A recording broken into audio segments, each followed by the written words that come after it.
नमस्कार दोस्तों, कैसे आप। स्वागत है मेरे चैनल ज्ञान टॉकेटिव में।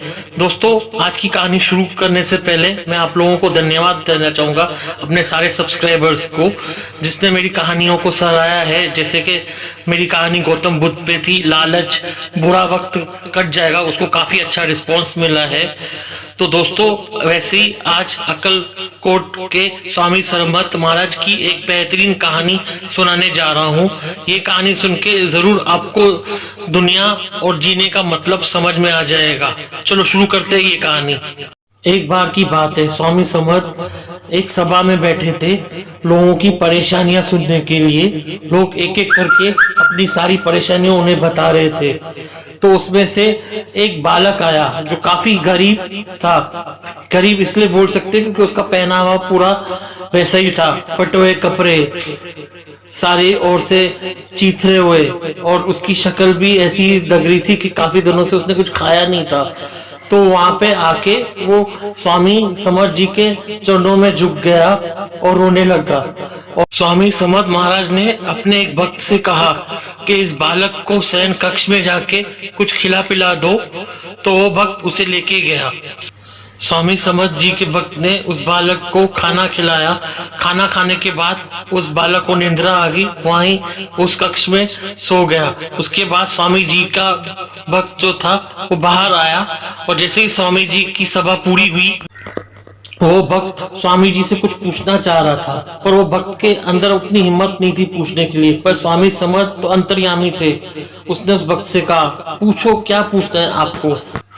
भक्त ने कहा, स्वामी जी, आपके यहाँ पे कई प्रकार के लोग आते हैं। जैसे अभी ये गरीब बालक आया, आप तो अंतर्यामी हैं, आपने सब जान लिया होगा। आपने उस मुझसे कहा इसे खाना खिला के लाओ, तो उसे खाना खिलाया मैंने, और अब वो सो रहा है। और कुछ ही देर पहले मैंने ये भी देखा, आपके यहाँ पे एक श्रीमंत पति पत्नी है अपने बच्चे को लेके। जो श्रीमंत पति पत्नी थे, उन्होंने अपने बच्चे को काफी अच्छे वस्त्र पहनाए थे, काफी अच्छे उसके वस्त्र लग रहे थे। और ये बालक बेचारा भाग्य का, और उसका कोई देखने वाला नहीं। मुझे ये देख के बहुत ही अंदर से रोना आ रहा था। भक्त ने स्वामी जी से कहा, स्वामी जी, ऐसे इस दुनिया में ऐसा क्यों है? एक की हालत इतनी खस्ता है और एक श्रीमंत में जी रहा है। तो स्वामी जी ने कहा, जो इंसान दुनिया में श्रीमंती में जी रहा है और जो इंसान मुखलसी में जी रहा है, ये सब भाग्य का विधान है, ये सब उनके कर्मों का ही नतीजा है। स्वामी समर्थ ने भक्त से कहा, जिस बालक को तुम अंदर लेके गए, खाना खिलाया, वो पिछले जन्म में काफी श्रीमंत आदमी था। पर उसकी एक गलती ये थी, उसने कभी भी दान पुण्य नहीं किया। और दान पुण्य तो छोड़ो, अगर वहां उसके इधर पे कोई भिखारी या कोई मांगने वाला भी आता था, वो उसे बेइज्जत करके उसे भगा देता था। इसके और वो लोगों को अगर कोई पैसे की मदद मांगता था, उसे अगर वो उधार भी देता था, वो उस उधार के बदले उससे 3 गुना 4 गुना ब्याज लेता था। अगर कोई ब्याज देने में असमर्थ रहता था, वो उसका जीना मुश्किल कर देता था। ये सुन के उसके भक्त को गुस्सा भी आया। तो स्वामी समर्थ ने कहा, इसलिए उस बालक की ये जन्म में ये स्थिति है।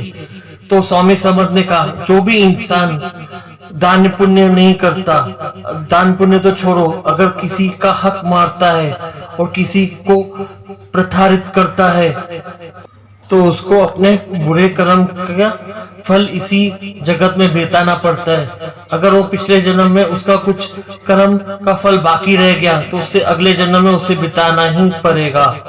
तो उसका उलट स्वामी समर्थ ने बोला, जो तुमने 2 दिन पहले एक श्रीमंत बच्चे को देखा, वो श्रीमंत बच्चा एक बैरागी था।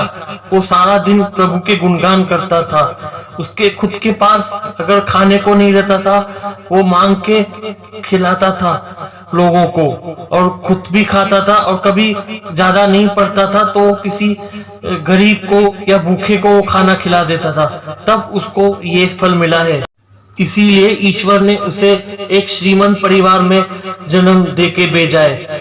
जो उसने पिछले जन्म में भूखे को, किसी गरीब को सहारा दिया, भूखे का पेट भरा और किसी के मन में खुशी लाई, तभी उसे इस जन्म में सारी खुशियां मिल रही है।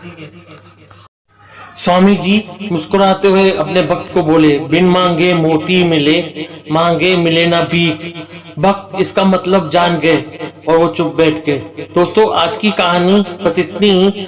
दोस्तों इस कहानी से हमें ये सीख मिलती है, हम जिसके साथ जैसा व्यवहार करेंगे कभी ना कभी वो व्यवहार हमारे साथ भी वैसा ही होगा। इसलिए सबसे स्नेहपूर्वक रहो और सबकी मदद करो।